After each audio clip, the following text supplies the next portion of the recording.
Renungan Pagi, Christ Triumphant atau Kristus yang Menang oleh Ellen G. White, 1 September 2025. Mari kita berdoa. Bapa kami yang di sorga, Allah pencipta langit dan bumi, laut dan segala isinya, Allah yang maha besar, maha kuasa, sumber segalanya, yang kami sembah selalu melalui anak-Mu yang tunggal, Yesus Kristus. Terpujilah Yesus, anak Allah yang maha tinggi, yang adalah anak domba Allah yang menghapus dosa dunia ini. Pada pagi hari ini kami bersyukur boleh bangun dan berbakti, dan sebagaimana membaca dan mendengarkan nasihat firman-Mu, kiranya ini menjadi sukacita dan pembaharuan bagi kami semua, agar memiliki Kristus tinggal dalam hati kami dan mengalami pembaharuan dalam hidup ini. Beserta kami sepanjang perbaktian ini, kehendak-Mu yang jadi. Ampun kami akan dosa dan salah, karena kami berdoa hanya dalam nama anak Allah yang tunggal, Yesus Kristus, yang adalah Tuhan dan Juru Selamat kami. Amin. Renungan hari ini akan dibacakan oleh Ibu Maya Khan. Kepada Ibu Maya, kami persilahkan. Selamat pagi untuk kita semua. Bacaan renungan pagi kita pada hari ini, 1 September tahun 2025, berjudul Kristus menyamakan diri dengan penderitaan kita. Ayat inti kita terdapat di dalam Yohanes 11 ayat 39. Kata Yesus, "Angkat batu itu." Marta, saudara orang yang meninggal itu, berkata kepadanya, "Tuhan, ia sudah berbau, sebab sudah 4 hari ia mati." Hanya Kristus yang mampu menanggung penderitaan banyak orang. Dalam segala kesesakan mereka, ia menderita. Ia tidak pernah menanggung penyakit dalam tubuhnya sendiri, tetapi ia menanggung penyakit orang lain. Dengan simpati yang paling lembut, ia memandang orang-orang yang menderita, yang berdesakan di sekitarnya. Masygulah hatinya ketika ia melihat pekerjaan setan terungkap dalam segala kesengsaraan mereka. Dan ia menjadikan setiap kasus, kebutuhan, dan kesedihan sebagai miliknya sendiri. Kuasa kasih ada dalam semua penyembuhannya. Ia mengidentifikasi kepentingannya dengan umat manusia yang menderita. Kristus adalah kesehatan dan kekuatan dalam dirinya. Dan ketika para penderita berada di hadapannya, penyakit selalu diusir. Karena itulah ia tidak langsung pergi kepada Lazarus. Ia tak dapat menyaksikan penderitaannya tanpa memberinya kelegaan. Ia tak dapat menyaksikan penyakit atau kematian tanpa melawan kuasa setan. Kematian Lazarus diizinkan agar melalui kebangkitannya, bukti terakhir dan tertinggi dapat diberikan kepada orang-orang Yahudi bahwa Yesus adalah anak Allah. Dan dalam semua pertentangan dengan kuasa jahat ini, selalu ada di hadapan Kristus bayangan gelap yang harus ia masuki. Selalu di hadapannya ada sarana yang harus ia gunakan untuk membayar tebusan bagi jiwa-jiwa ini. Saat ia menyaksikan penderitaan umat manusia, ia tahu bahwa ia harus menanggung rasa sakit yang lebih besar, bercampur dengan ejekan, dan bahwa ia akan menderita penghinaan terbesar. Ketika ia membangkitkan Lazarus dari kematian, ia tahu bahwa untuk kehidupan itu ia harus membayar tebusan di kayu salib Golgota. Kristus kuat untuk menyelamatkan seluruh dunia. Ia menangis di makam Lazarus karena berpikir bahwa ia tak dapat menyelamatkan semua orang yang telah ditundukkan oleh kuasa setan dalam kematian. Dari terang kemurniannya yang agung, Sang Penebus dunia dapat melihat bahwa penyakit yang diderita umat manusia ditimpakan kepada mereka oleh pelanggaran hukum Allah. Setiap kasus penderitaan dapat ia telusuri penyebabnya.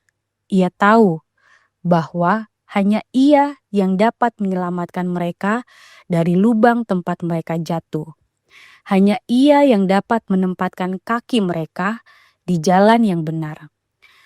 Hanya kesempurnaannya yang dapat menolong ketidaksempurnaan mereka. Hanya Ia yang dapat menutupi ketelanjangan mereka dengan jubah kebenarannya yang tak bernoda. Melalui pengalaman nyata, Ia tidak mengenal dosa. Ia berdiri di hadapan dunia sebagai anak domba Allah yang tak bernoda. Ketika manusia yang menderita mendesaknya, Ia yang berada dalam kesehatan kemanusiaan yang sempurna, bagaikan orang yang tertimpa penderitaan.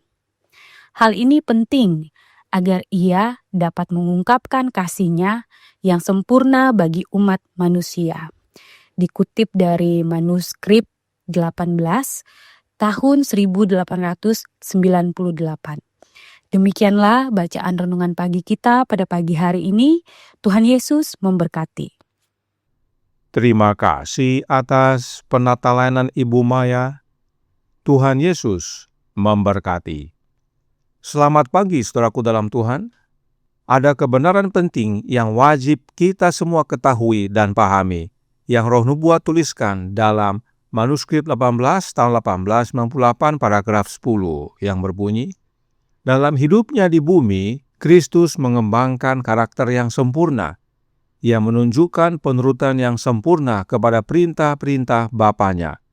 Namun, dengan datang ke dunia dalam rupa manusia, tunduk pada hukum Taurat dan menyatakan kepada manusia bahwa Ia menanggung penyakit, kesedihan, dan rasa bersalah mereka, Kristus tidak menjadi orang berdosa. Ia murni dan tak ternoda oleh penyakit apapun. Tak satupun noda dosa ditemukan padanya.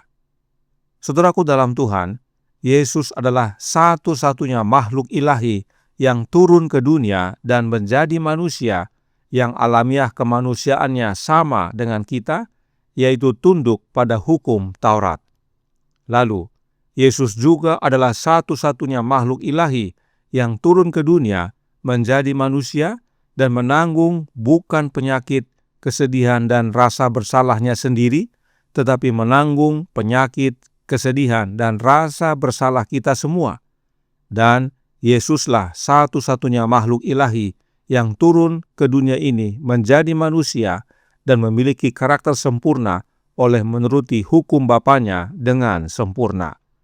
Hanya Yesus, satu-satunya makhluk ilahi yang turun ke dunia ini menjadi manusia dan hidup tak bernoda oleh penyakit apapun, serta tidak ada noda dosa dalam hidupnya. Hal ini semua sudah dinyatakan dalam Alkitab. Yohanes 8 ayat 46 berkata, "Siapakah di antaramu yang membuktikan bahwa aku berbuat dosa? Apabila aku mengatakan kebenaran, mengapakah kamu tidak percaya kepadaku?" Kemudian, Ibrani 4 ayat 15 berbunyi, "Sebab imam besar yang kita punya bukanlah imam besar yang tidak dapat turut merasakan kelemahan-kelemahan kita. Sebaliknya, sama dengan kita, ia telah dicobai, hanya tidak berbuat dosa." Dan Galatia 4 ayat 4 yang berkata, "Tetapi setelah genap waktunya, maka Allah mengutus anaknya yang lahir dari seorang perempuan dan takluk kepada hukum Taurat." Semua ayat-ayat yang kita baca ini ada pada Yesus. Itu sebabnya renungan hari ini berkata dalam Christ Triumphant halaman 251 paragraf 2, hanya Kristus yang mampu menanggung penderitaan banyak orang. Dalam segala kesesakan mereka, Ia menderita. Ia tidak pernah menanggung penyakit dalam tubuhnya sendiri, tetapi Ia menanggung penyakit orang lain. Kenapa hanya Yesus yang mampu tanggung penderitaan manusia? Karena hanya Yesus, satu-satunya makhluk ilahi yang telah menjadi manusia, tunduk kepada hukum Taurat, turut merasakan kelemahan kita, dicobai sama seperti kita, tetapi tidak berbuat dosa. Bahkan renungan hari ini menyatakan dalam halaman 251 paragraf 3, Kristus adalah kesehatan dan kekuatan dalam dirinya, dan ketika para penderita berada di hadapannya, penyakit selalu diusir. Karenanya, dalam halaman 251 paragraf 5, renungan pagi hari ini menyatakan, Kristus kuat untuk menyelamatkan seluruh dunia. Oleh sebab itu, kebutuhan kita satu-satunya hanyalah Yesus. Tidak ada yang lain. Mengapa hanya Yesus yang kita perlukan? Sebab manuskrip 18/1898 paragraf 14 berkata, namun, Sang Penebus dunia adalah Sang Pemulih. Ia melingkari manusia dengan lengan manusianya yang panjang, sementara dengan lengan ilahinya ia memegang kemahakuasaan. Ia yang menciptakan manusia tahu persis bagaimana membersihkan mesin manusia dari sumbatan yang telah melemahkan kerja saraf, otak, tulang, dan otot, serta meracuni arus kehidupan yang mengalir melalui tubuh. Inilah dasarnya hanya Yesus yang kita perlukan, sebab hanya Yesus yang punya lengan manusia dan punya lengan ilahi.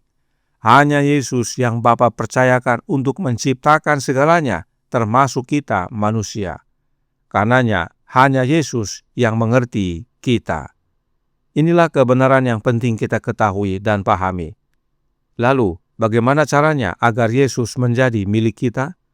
Galatia 4 ayat 6 berkata, dan karena kamu adalah anak, maka Allah telah menyuruh roh anaknya ke dalam hati kita, yang berseru, ya Aba, ya Bapa. Allah Bapa karuniakan rohnya Yesus ke dalam hati kita, agar Yesus menjadi milik kita, sembuhkan kita, pulihkan kita, gantikan hidup kita dengan hidupnya, maka kita pun hidup sebagaimana Yesus hidup. Anak Allah yang berkenan kepada Bapa dan dikasihi Bapa.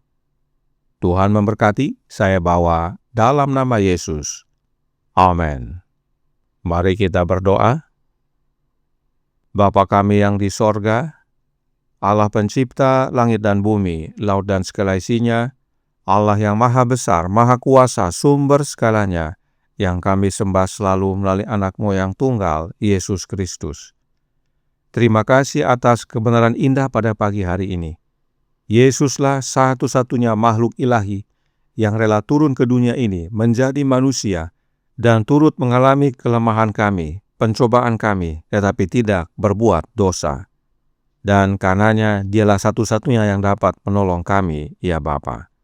Oleh sebab itu, ya Bapa, suruhlah roh anak-Mu dalam hati kami, sebab hanya dengan menerima rohnya Kristus, kami memiliki Kristus dalam hidup ini. Hidup kami diubahkan, diperbaharui, dan digantikan oleh hidupnya, sehingga kami pun dapat menanggung segala penderitaan dan cobaan tanpa berbuat dosa, hanya oleh karena Kristus tinggal dalam hidup kami. Beserta kami sepanjang hari ini kehendak-Mu yang jadi, ampun kami akan dosa dan salah, karena kami berdoa hanya dalam nama Anak Allah yang tunggal, Yesus Kristus, yang adalah Tuhan dan Juru Selamat kami. Amin.